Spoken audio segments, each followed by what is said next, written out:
एक बार की बात है, सुषमा अपने पूरे परिवार के साथ खुशी खुशी मोहन नगर में रहती थी। उसकी दो बहुएं थी, पल्लवी और शिवानी। एक दिन दोनों बहुएं रसोई में काम कर रही होती है कि तभी उनकी सास सुषमा उन्हें बुलाती है। अरे बहू, जरा इधर तो आना। शिवानी, जरा जाकर देखना सासू माँ क्या कह रही हैं। दीदी आप ही देख लो ना जाकर, आपको भी तो सुनाई दे रहा है।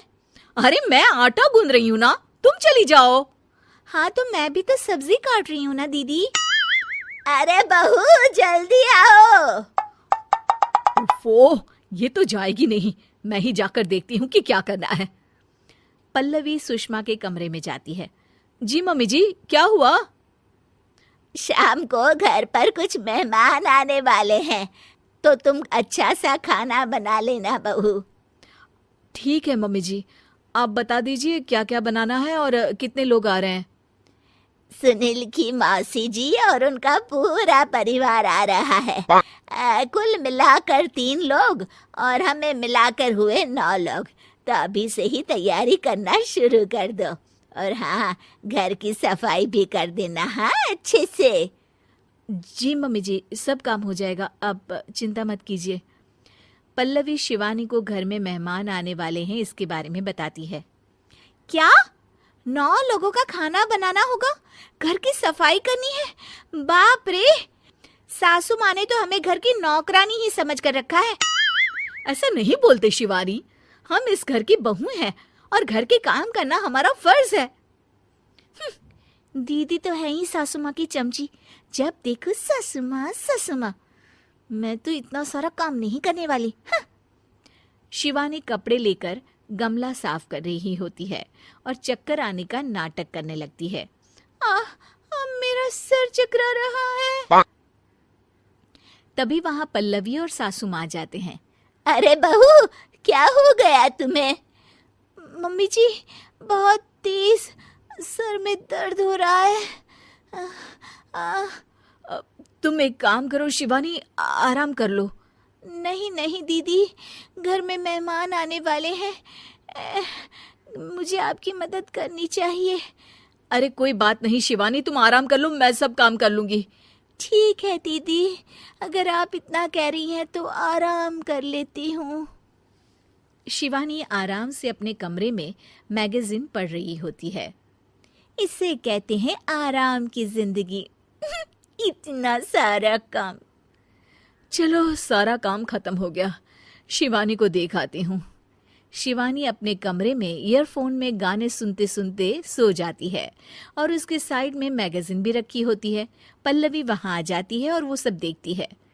ओहो, तो मतलब सब काम चोरी का बहाना था। अभी बताती हूँ इसको। घर का सारा काम मुझे करना पड़ा और ये महारानी यहाँ मैगजीन पढ़ रही है, गाने सुन रही है। पल्लवी रसोई से एक प्लेट और चम्मच लेकर आती है और शिवानी को थाली बजाकर उठाने लगती है। शिवानी अचानक से उठती है। उठ गई महारानी, गाने भी सुन लिए, मैगजीन भी पढ़ ली। तुम तो बहुत बड़ी झूठी निकली शिवानी। तुमने सर दर्द का बहाना बनाया ताकि काम करने से बच सको। हाँ बनाया बहाना, तो क्या करती, इतने सारे काम करती। मुझे कोई शौक नहीं है चापलूसी का। क्या चापलूसी? तुम्हें लगता है कि मैं सारे काम चापलूसी के लिए कर रही हूँ? और नहीं तो क्या। तभी वहां सासू माँ आ जाती हैं। अरे बहू, वो लोग बस आने ही वाले हैं, तुम तैयारियां कर लो। जी सासू माँ, तुझे तो मैं बाद में देखती हूँ। सब खाना खाने बैठते हैं और खाना शुरू करते हैं। तभी सुनील की मौसी बोलती है। वाह भाई वाह, खाना तो बहुत ही अच्छा बना है सुषमा जी, एक एक चीज में क्या स्वाद है। ये सुनकर शिवानी मुंह बना लेती है। उसे अपनी जेठानी की इतनी तारीफ रास नहीं आती। आपकी बहुएं तो बहुत ही अच्छा खाना बनाती हैं। हाँ बनाती तो दोनों ही अच्छा है, पर आज ना ये सारा खाना बड़ी बहू ने बनाया है। छोटी बहू की तबीयत ठीक नहीं थी, सो इसलिए। मानना पड़ेगा सुषमा जी, आपकी बड़ी बहू तो बहुत ही गुणवान है। पल्लवी की तारीफ सुनकर शिवानी को जलन होती है।